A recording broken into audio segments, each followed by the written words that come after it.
अस्सलाम वालेकुम। जी बच्चों, उम्मीद है आप लोग खैरियत से होंगे। आज हम एक्सरसाइज 6.4 के क्वेश्चन करेंगे। चैप्टर नंबर 6 ट्रिग्नोमेट्री के हवाले से है, तो यहाँ पे हम साइन, कॉस, टेन वगैरह जो रेशोज़ हैं इनके बारे में हम पढ़ते आ रहे हैं। अब इस एक्सरसाइज में कुछ ख़ास एंगल्स हैं, जैसे 0 डिग्री है, 30 डिग्री है, 45 डिग्री, 60 डिग्री और ये 90 डिग्री। इनकी वैल्यूज़ यहाँ पे यूज़ होंगी। ये जो डिग्रीज़ हैं इनको आपने रेडियन में भी याद रख लेना है, क्योंकि इस एक्सरसाइज में ये रेडियन में भी वैल्यूज़ पूछी जाएंगी। अब यहाँ पे देखें कि ये जो पाई है इसकी वैल्यू होती है 180।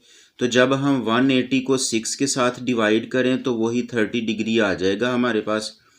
इसी तरह यहाँ पे भी 180 इसकी वैल्यू हम पुट करेंगे तो इसको 4 से डिवाइड करेंगे तो 45 आ जाएगा।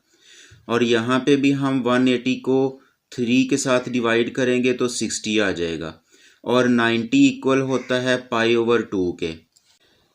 एक्सरसाइज शुरू करने से पहले आप लोगों को ये टेबल याद रखना होगा, और इस टेबल को याद रखने के लिए कोई भी आप टेक्निक याद रख सकते हैं। मिसाल के तौर पर अब यहाँ पे देखें, साइन थीटा है, इसकी वैल्यू 0 डिग्री में 0 होती है, और 30 डिग्री में साइन थीटा की वैल्यू होती है 1/2। साइन थीटा की वैल्यू 45 डिग्री में होती है 1/√2, और ये साइन थीटा की वैल्यू 60 डिग्री में इक्वल होती है √3/2, और 90 डिग्री में इसकी वैल्यू होती है 1। यानी अब यहाँ पे आप देखें कि ये साइन थीटा की वैल्यू 0 से 1 के दरमियान होती है।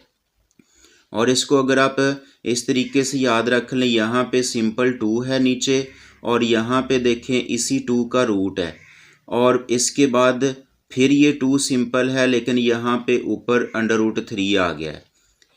और इसके बाद कॉस थीटा है, तो इसकी वैल्यू यहाँ पे देखिए साइन की है 0 से 1 के दरमियान, तो यहाँ पे कॉस की वैल्यू आ जाती है 1 से 0 के दरमियान, यानी उसके उलट आ जाता है।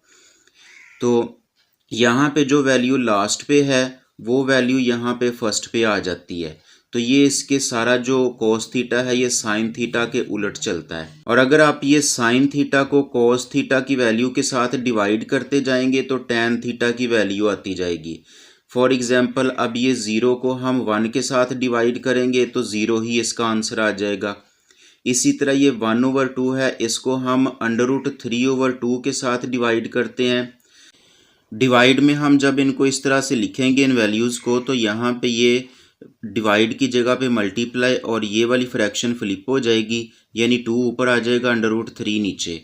तो यहाँ पे ये 2 इस 2 से कैंसिल हो जाएगा और बाकी रह जाएगा ऊपर 1 और नीचे √3 आ जाएगा। इस तरीके से ये इसकी वैल्यू निकल आती है। इसी तरह या जब हम इन दोनों वैल्यूज़ को डिवाइड करेंगे तो ये कट जाएंगी और इसका आंसर 1 आ जाएगा। अब इन दोनों को हम डिवाइड करेंगे तो ये 2 इस 2 से कैंसिल हो जाएगा और यहाँ पे ये √3 ऊपर रह जाएगा, नीचे 1 आएगा, तो 1 हम नहीं लिखेंगे। 1 को हम 0 के साथ डिवाइड करें, 0 के साथ डिवाइड करने से इन्फिनिटी आंसर आ जाता है। एक्सरसाइज 6.4 का क्वेश्चन नंबर 1 है, find the value of following trigonometric ratios without using calculator. यानी हमने यहाँ पे कैलकुलेटर यूज़ नहीं करना। ये अगर हम ये टेबल को याद करेंगे तो ये वाला क्वेश्चन हम सॉल्व कर सकते हैं इजीली। पहला पार्ट है साइन 30 डिग्री। अब यहाँ पे इसकी वैल्यू हम यहाँ पे लिख लेंगे 1/2, और कॉस 30 डिग्री इक्वल होता है √3/2। इसी तरह ये टैन π/6 है, तो पहले हम ये लिख लेंगे कि ये π/6 किसके इक्वल होता है। पाई की वैल्यू 180 हम पुट करें अगर, तो 180 को हम 6 के साथ डिवाइड करें तो ये 30 आ जाता है। टैन 30 डिग्री और इसकी वैल्यू होती है 1/√3। लेकिन यहाँ पे अब नीचे √3 है तो इसको हम रैशनलाइज करेंगे, यानी हम इसको मल्टीप्लाई कर लेंगे √3 के साथ और डिवाइड भी कर लेंगे। तो अब ये √3 इस 1 से मल्टीप्लाई हो जाएगा, √3 आ जाएगा, और ये नीचे डबल है तो इसका हम यहाँ पे स्क्वायर राइट करेंगे, ये स्क्वायर इस रूट के साथ कैंसिल हो जाएगा और √3/3 इसका आंसर आ जाएगा। इसके बाद ये tan 60 डिग्री है, ये इक्वल होता है √3 के। पार्ट नंबर 5 है सीकेंट 60 डिग्री। अब सीकेंट इन्वर्स में इक्वल होता है 1/cos 60 डिग्री के। पहले हम ये लिख लेंगे और फिर ये cos 60 डिग्री की नीचे वैल्यू लिख लेंगे 1 के नीचे 1/2। अब ये अगर ये फ्रैक्शन के नीचे फ्रैक्शन फॉर्म हो तो ये लास्ट वाला जो डिनोमिनेटर है ये ऊपर फर्स्ट वाले 1 के साथ मल्टीप्लाई हो जाएगा, तो 2 1s are 2 आ जाएगा और नीचे 1 रह जाएगा, तो 1 को हम नहीं लिखेंगे, इसका आंसर सिंपली 2 आ जाएगा।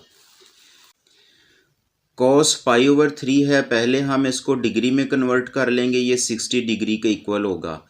अब ये cos 60 डिग्री इसकी वैल्यू होती है 1/2। और इसके बाद पार्ट नंबर 7 है cot 60 डिग्री है। अब ये cot इन्वर्स में इक्वल होता है 1/tan 60 डिग्री के। तो यहाँ पे अब tan 60 डिग्री की वैल्यू हम लिख लेंगे, ये √2 आएगी 1 के नीचे। तो यहाँ पे भी हम इसका ये √3 को हम मल्टीप्लाई और डिवाइड करेंगे। अब ये √3 इस 1 से मल्टीप्लाई हो गया और ये नीचे डबल है तो इसका स्क्वायर आ जाएगा। अब ये स्क्वायर इस रूट के साथ कैंसिल हो जाएगा और ये √3/3 इसका आंसर होगा। पार्ट नंबर 8 है sin 60 डिग्री, इसकी वैल्यू होती है √3/2। और इसके बाद पार्ट नंबर 9 है सीकेंट 30 डिग्री। अब ये सीकेंट इन्वर्स में होता है cos के, यानी हम 1/cos 30 डिग्री लिखेंगे और यहाँ पे 1 के नीचे हम cos 30 की वैल्यू लिख लेंगे, ये इक्वल होता है √3/2 के। अब ये यहाँ पे ये जो फ्रैक्शन के नीचे फ्रैक्शन है तो ये 2 ऊपर जाके 1 के साथ मल्टीप्लाई हो जाएगा और ये 2/√3 आ जाएगा। तो यहाँ पे फिर नीचे √3 है, हम इसको फिर यहाँ पे मल्टीप्लाई और डिवाइड करेंगे तो ये यहाँ पे आ जाएगा 2/√3 और नीचे यहाँ पे ये जो रूट है ये इसका स्क्वायर हो जाएगा और ये स्क्वायर इस रूट के साथ कैंसिल हो जाएगा और ऊपर रह जाएगा 2/√3 और नीचे 3 आ जाएगा।